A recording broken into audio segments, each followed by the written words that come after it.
What am I seeing?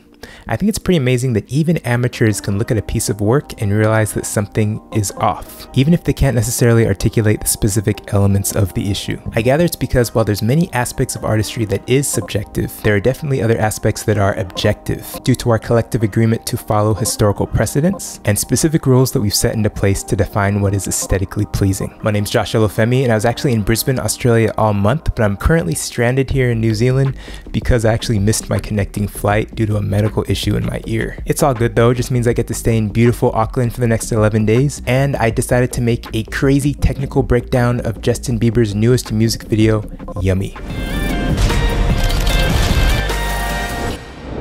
Okay, so it's time to break down the visuals though, and what we're gonna do is we're gonna alternate between the good and the bad. Okay, the first bad thing. Let's discuss the idea of background and foreground separation. Basically, it implies that the foreground should be the center of attention and should pop out from the background. You can actually use lighting to pop a foreground from the background. So for example, a lighter foreground will pop from a darker background. Similarly, a darker foreground will pop from a lighter background in the form of a silhouette. You can even use contrasting colors. For example, a warm background will pop from a cooler foreground. It's best, however, to avoid using a background and a foreground with similar lighting because everything will just appear pretty flat. There were a couple of scenes that I felt just seemed kind of cluttered due to the foreground not popping from the background. The lighting in the background seemed almost just as bright as the lighting in the foreground, so my eyes weren't being drawn solely to Justin, who was in the foreground, but it was also being drawn to the people that were eating in the background. There just didn't seem to be a lot of depth to the shot, so I think a little bit of a moodier and less evenly lit lighting setup might have been better. Okay, the first good thing. We're going to talk about linear and angular velocity. Linear velocity is the rate of change of an object that is traveling along a straight path. And angular velocity involves how fast an object revolves around a fixed origin. The linear velocity is the radius length from the origin times the angular velocity. Now pretend that the main talent is that fixed origin that the camera is revolving around. At that origin, the linear velocity is always going to be 0 because the radius is 0. But anything off the origin will be rotating out of frame with a linear velocity that's greater than 0. So basically, the larger the radius, or the further that the background is from the origin, the faster that background will rotate out of frame. One way you can pop a foreground from a background is by using both motion blurring as well as optical blurring on a background. Based on what we just learned, this means that the faster you spin around the talent and the further the background is from the talent, the more motion blur you'll have on the background due to the faster linear velocity. Keeping your camera at a 1/80th shutter angle will also help with that motion blur as well. Well, that's motion blurring. Let's talk about optical blurring now. Opening up your lens aperture and creating a shallow depth of field will take care of that.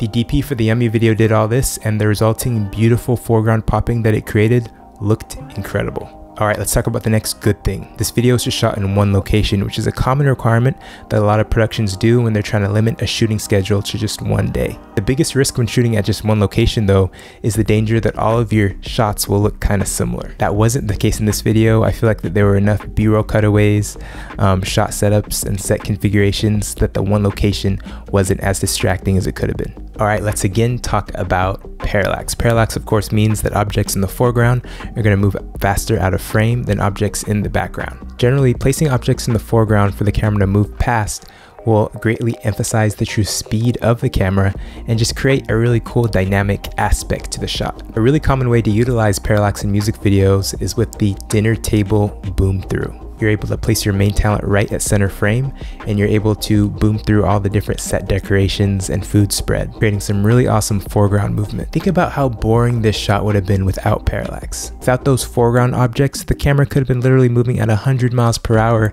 and depending on how far the background was, that movement could have been hardly perceivable. And guys, before we move on, I gotta tell you about my incredible channel sponsor, Envato Elements. It is a subscription service that costs $33 a month, but you can get your first month for $9 via the link below via my channel. And what it is you basically are able to download hundreds of thousands of VFX packs, stock footage. I've been downloading so much stock footage for my tutorials in the past month. Title packs, I just downloaded a bunch of title packs that I've used in my music videos recently. Literally sound effects, royalty-free music, literally any digital product that you would need as a video editor, you can download as many times as you want via Envato Elements. It's amazing. It's something I use all the time. I totally rep it. Every subscription really helps the channel, so please check it out in the link below. And again, you can get your first month for only $9 via Olufemi Tutorials. Okay, we're gonna go to a bad thing now. I noticed a lot of lip sync issues in some of these shots. I usually have similar issues whenever I'm shooting anything that's not 24 frames per second with the red because of the lack of reference audio. And also sometimes it's just a simple issue of the artist is just having trouble singing to the playback track. The quick solution, of course, is just spending a little bit of extra time aligning by sight manually every piece of audio with every piece of video. And if the audio is truly unsyncable, just speed ramp out of every line that's being sung that cannot be synced. The speed ramp will effectively just hide that audio misalignment. Another trick that you can utilize on set is actually turning the playback audio really, really loud when shooting. I mean really loud. It'll help relax the artist and allow them to clearly hear every line that they're trying to sync their mouth to. Okay, the next good thing. I really loved how camera panning was used to transition between the main performance footage and then the B-roll footage. The DP seemed to shoot wide so that the post department could get away with zooming in and reframing the shot after each pan.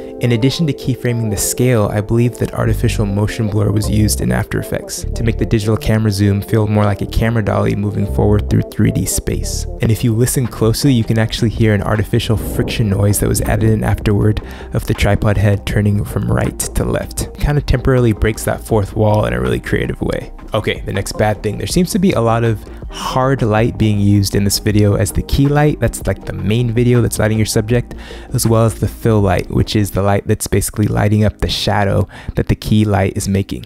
Normally, I like to light up my performers with a soft light to eliminate the hard shadows that you see here and here. Hard lights always create those hard shadows and enhance those defects that are on your face.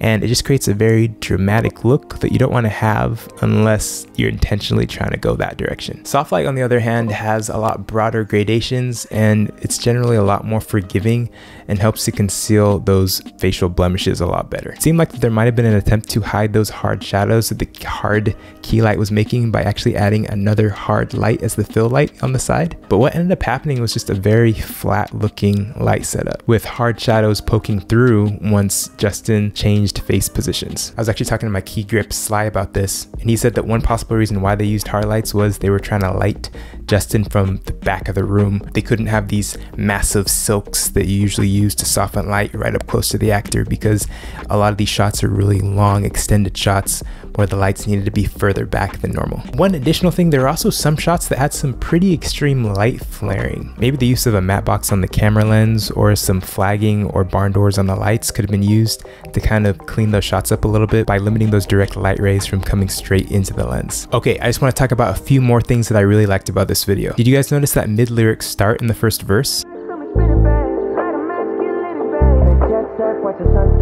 It's actually something that I really want to start doing more in my videos. Basically, Justin doesn't start mouthing the lyrics to the verse until halfway through the verse, after he was done greeting his buddy, and people usually expect performers to mouth lyrics right from the get-go. Intentional changes like this can kind of throw people off a little bit and can just be a really cool addition to the shot. Lastly, I just really loved the small Easter eggs that the VFX artist just added in a couple of places. I actually did my whole last tutorial on this, but there are a lot of places that if you look closely, you can actually see Justin's chin stretching and elongating or his face bloating. It's things like this that you may actually only see during the second viewing of a video that make rewatching videos like this a lot more fun. In conclusion, I've been a fan of Bieber's content for quite a long time, and I know that this song is going to be a massive hit. And while I had a few things to say about the video, I thought that the concept was actually pretty cool, and I thought that it was put together relatively well. Thanks so much for watching, guys, and remember, if you check out the link, you can get your own subscription to Envato Elements. Every subscription helps the channel a ton, helps me be able to put out this content for free every week or every 2 weeks. Thanks so much for watching, guys. Please remember to like this video, click subscribe, and click the notification bell so you know when I'm uploading future videos. Thanks so much for watching again, and please remember to keep it chill.